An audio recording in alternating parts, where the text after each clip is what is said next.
السلام علیکم ورحمۃ اللہ وبرکاتہ۔ ولایت کے کئی درجات ہوتے ہیں اور ان درجات تک پہنچنے کے لیے ایک محنت درکار ہوتی ہے، ایک ڈسپلن چاہیے ہوتا ہے۔ آئیے اس ڈسپلن سے متعلق آج آپ کو چند باتیں بتاتا ہوں اور امید کرتا ہوں کہ ان باتوں کو جاننے سے آپ کو فائدہ ہوگا۔ دیکھیں، پہلی بات تو یاد رکھیں کہ مومن کو ہمیشہ باوضو رہنا چاہیے، یعنی جب بھی وضو ٹوٹ جائے فوراً کر لیں۔ ہاں، بعض دفعہ ایسے ہوتا ہے کہ آپ وضو نہیں کر پاتے۔ I'm just talking about normal circumstances، کیونکہ جب بھی میں اس طرح کی کوئی اسٹیٹمنٹ دیتا ہوں تو لوگ پھر آگے سے سوال کرتے ہیں، بھئی اگر ہم ایسی سچویشن میں ہوئے کہ نہیں کر سکے، دیکھیں don't talk about exceptional situations, don't go to extreme situations. I'm just talking about normal situations، عام حالات کی بات کر رہا ہوں۔ اسی طرح جب آپ وضو کریں دوبارہ سے یا جب کبھی بھی وضو کریں تو اور پڑھ سکتے ہو نا تو 2 رکعت تحیۃ الوضو بھی ادا کر لیں۔ اسی طرح کوشش کریں کہ جب کسی مجلس میں بیٹھے تو قبلہ رو ہو کر بیٹھے۔ ہاں، بعض دفعہ ایسے ہوتا ہے کہ مجلس میں قبلہ رو ہو کر بیٹھنا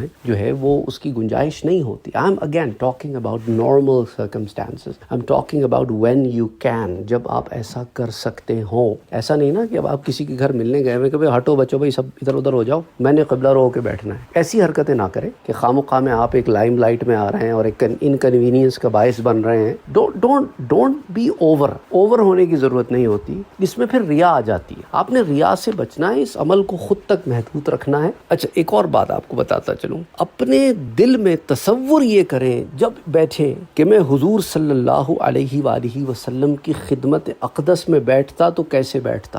اس سے آپ کے اندر تواضع اور انکساری آئے گی۔ سمجھ آ رہی ہے بات؟ ایک تو ہے نا کہ اللہ عز و جل تو ہر آن میں ہمارے ہر شے سے باخبر ہے، تو پریزنس آف گاڈ تو آپ فیل کرتے ہیں، تو پریزنس آف اللہ۔ لیکن ظاہری ادب کی بات کر رہا ہوں میں، ایسے تصور کریں کہ حضور صلی اللہ علیہ وسلم کے سامنے بیٹھا اور پھر ہر کام میں ایک اور کام کریں کہ ہر کام میں سکون پیدا کریں۔ ہم لوگ جو بھاگتے دوڑتے بہت رہتے ہیں نا، آج کل کی زندگی کے اندر بھاگنا دوڑنا بہت ہے۔ یہ بھاگنا دوڑنا جو ہے نا آپ کے نفس کو مضبوط کرتا ہے، نفس امارہ کو، اور نفس مطمئنہ کو کمزور کرتا ہے۔ دنیا کی محبت اور رغبت زیادہ ہوتی ہے، یہ نفس کے اوپر اس کا بڑا اثر ہوتا ہے، ہمیں اندازہ نہیں ہوتا۔ دل کی سختی بڑھتی ہے۔ جب انسان سکون میں آتا ہے تو وقار میں آتا ہے۔ سکون اور وقار کو اپنے اوپر لازم کر لیں۔ اب اگین عام سچویشنز کی بات کر رہا ہوں، ایکسٹریم سچویشنز کی بات نہیں کر رہا کہ بھئی کوئی حادثہ پیش آ جائے، اللہ نہ کرے، یا کوئی ایسا کام ہو جائے جس میں جلدی کی ضرورت ہوتی ہے انسان کو، کبھی ایسے ہوتا ہے اس لیے تو اس کو جلدی کہتے ہیں، لیکن جلدی ہی کو معمول بنا لینا یہ ٹھیک نہیں۔ اسی طرح تکلیف کو برداشت کرنا، یہ بھی ولایت کے درجات میں سے ہے۔ تکلیف کو برداشت کرنا، ہمارے ہاں ہم چونکہ سہل پسند ہو گئے ہیں، آسانیاں چاہیے ہمیں، ہماری مرضی کے مطابق چیزیں چاہیے،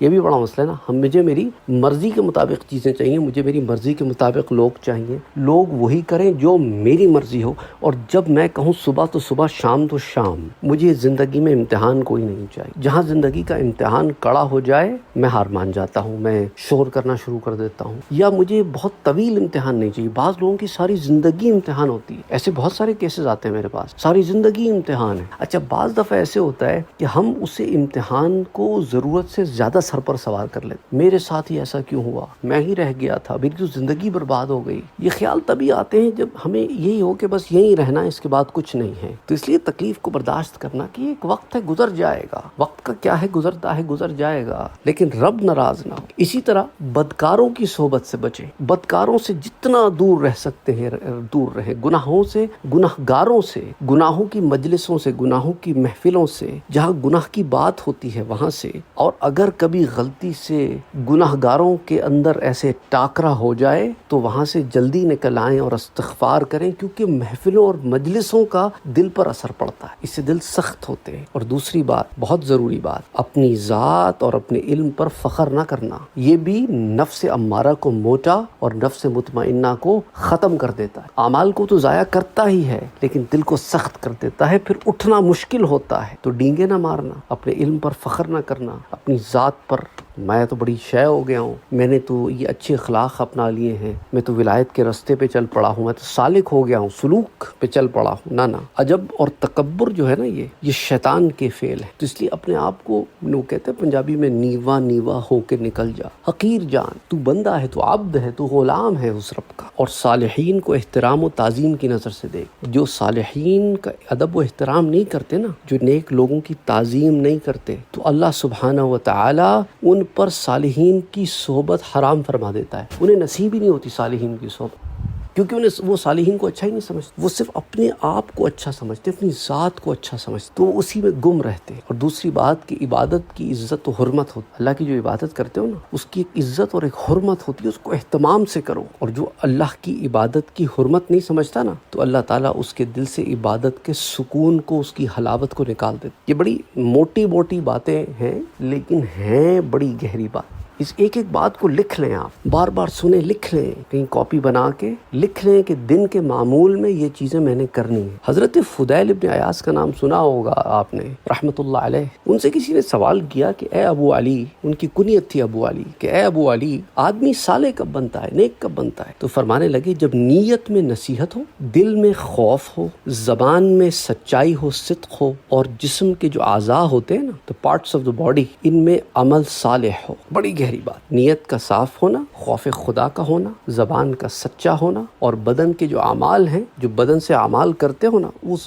بدن میں بھی خلوص ہو، صالح پن ہو. اللہ اکبر، اللہ اکبر. اللہ تعالیٰ نے معراج نبی صلی اللہ علیہ وآلہ وسلم میں ارشاد فرمایا کہ اے احمد، یعنی پیارے نبی صلی اللہ علیہ وآلہ وسلم سے اللہ عز و جل نے مخاطب ہو کر فرمایا، اس کو مکاشفۃ القلوب میں ذکر کیا گیا ہے کہ یا احمد صلی اللہ علیہ وآلہ وسلم، اگر تم چاہتے ہو کہ سارے انسانوں سے زیادہ متقی بن جاؤ تو دنیا سے بے رغبتی اور آخرت میں رغبت رکھو. عرض کی کہ اے الہی، دنیا سے کیسے بے رغبت رہوں؟ تو اللہ رب العزت نے ارشاد فرمایا، دنیا سے حسب ضرورت کھانا پینا اور لباس یہاں تک تو لے لو کہ جتنی ضرورت ہے اتنا کھا لیا، جتنی ضرورت ہے اتنا پی لیا، جتنی ضرورت ہے اتنا پہن لیا. یہ ذخیرے نہ کرو اور میرے ذکر پر ہمیشگی رکھو.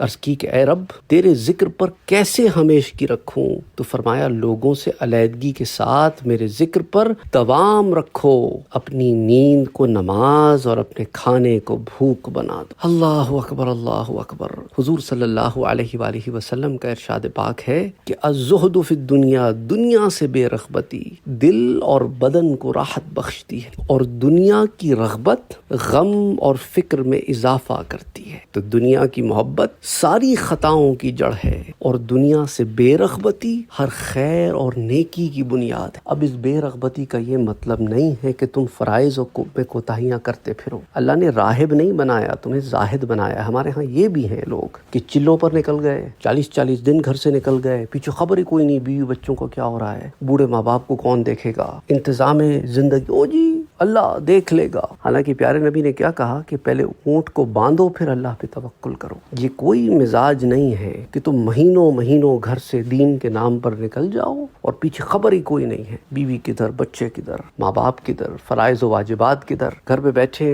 او جی ہم اللہ والے ہیں، کام دھام کوئی نہیں کرنا، کوئی ذمہ داری نہیں اٹھانی، نہ نوکری کرنی ہے نہ بزنس کرنا، او جی اللہ والے. یہ دین نے کبھی تمہیں یہ پارٹ نہیں پڑھایا. اگر صرف انسان کو مصلے پہ بیٹھنے کے لیے بھیجا گیا ہوتا تو فرشتے تو کر ہی رہے تھے یہ کام. پیارے نبی صلی اللہ علیہ وسلم کہتے اپنے اصحاب سے کہ چھوڑ دو گھر بار، آؤ مسجد میں بیٹھ جاؤ. بس بڑے بڑے اولیاء اللہ جن کا آپ ذکر کرتے ہیں اور سنتے ہیں، سب نے اپنی ساری چیزوں کو بیلنس کر کے چلتے. ایسی بات نہیں ہے کہ بس غاروں میں جا کے بیٹھ گئے، بلکہ اسلام نے تو رہبانیت سے منع کیا ہے. بہرحال سمجھانا آپ کو مقصد ہے. امید کرتا ہوں کہ بات سمجھ میں آ گئی. السلام علیکم ورحمۃ اللہ وبرکاتہ. Don't forget to like, share, comment and subscribe to Sayyid Saad Qadri.